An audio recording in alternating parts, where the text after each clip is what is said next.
Magandang buhay, panibagong araw, ay panibagong simpleng lutuin na naman ang lulutuin natin ngayon. Meron nga pala nabili na pichay sa kapitbahay na kung saan nabili lang ito ng 50 pesos. Sa nakikita nyo sa video, hindi lang yan karami ang 50 pesos. Inilagay nga lamang sa refrigerator para magamit na naman sa susunod na lulutuin na ulam. Unang ginawa ko nga dito ay hinugasan ko na nga lang muna at hihiwa-hiwain natin kasunod dito. Dito sa probinsya ay pwede ka nga makabili ng murang gulay kapag may itinanim ang iyong kapitbahay at pwede ka na nga rin manhingi pero nakakahiya kasi mahingi kasi pinagpaguran ito ng iyong kapitbahay. So ayan, natapos na natin hugasan ng ating pechay. So ngayon, hihiwa-hiwain na natin. Uunahin natin hiwa-hiwain ng maliliit yung tangkay kasi ito yung parte ng pechay kung saan ito ay medyo matigas nga. Dito nga sa probinsya, magandang magtanim ng pechay kapag tag-araw na o tag-init. Huwag lamang sa tag-ulan kasi napakadaling malanta ng pechay kapag babad sa tubig o palaging nababasa ng tubig.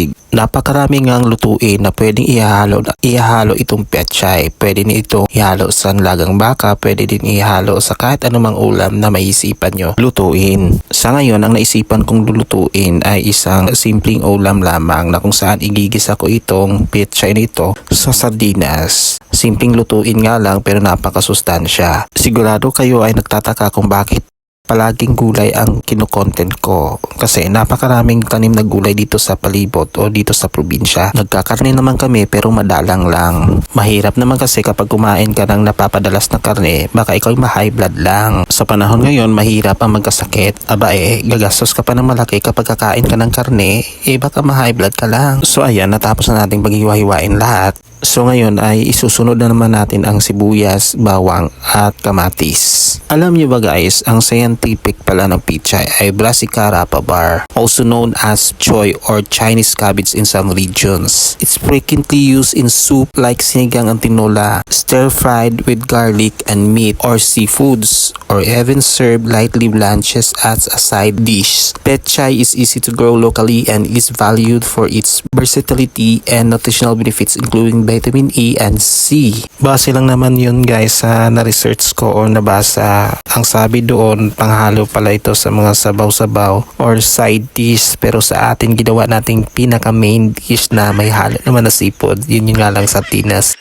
So ayan na, natapos na nating paghiwa-hiwain itong sibuyas, bawang at kamatis. So ngayon tayo naman ay magpapasiga ng apoy dito sa may kalan. Madali nga lang man itong pasigain guys kasi nilalagay ko ay yung konting plastic lamang para madaling mag-apoy. At ayan na guys, pagkatapos niyan ay bubuksan na natin ang ating ipanghalos ng ating pechay. Ito ay sardinas. Nung matapos ko nga buksan ang sardinas ay ipiniprepara ko na nga yung kawali na paglulutuan natin at hinugasan ko muna ito bago ko inilagay sa kalan. Isang piraso nga lang na sardinas ang inilagay ko guys kasi konti lang laman yung lulutuin natin na pechay. Nung natapos ko nga mahugasan ang kawali, inilagay ko na nga lang ito sa kalan upang tayo ay makapag-umpisa na nagluluto. Naglagay nga lang ako dyan ng mantika at iginisa ko na nga ang sibuyas, bawang at kamatis. Pagkatapos ko nga mailagay lahat ng panabya ay pinagalo-halo ko nga muna ito hanggat ito ay mag-golden brown. Maganda kasi pag medyo luto yung ating mga panabya para lumabas yung katas niya at tunay na lasa para naman ito ay manuot sa ating gulay na igigisa.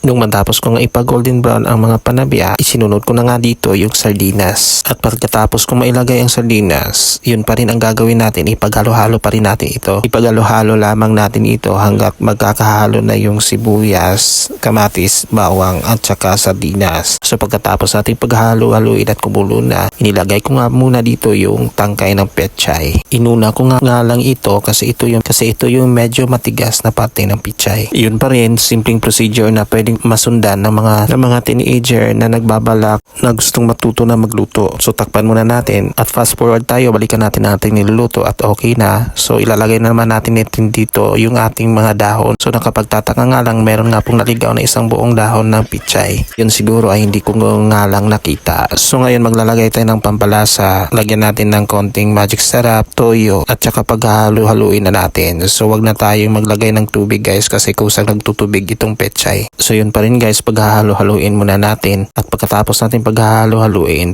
takpan muna natin ng ilang segundo.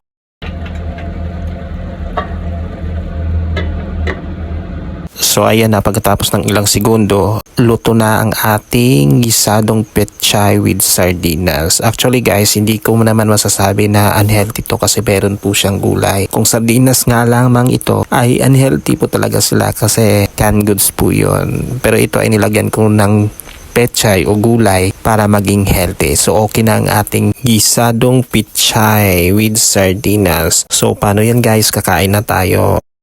At bago tayo magtatapos, maraming salamat sa panonood ng aking mini vlog. Hanggang sa sunod na episode. Bye-bye!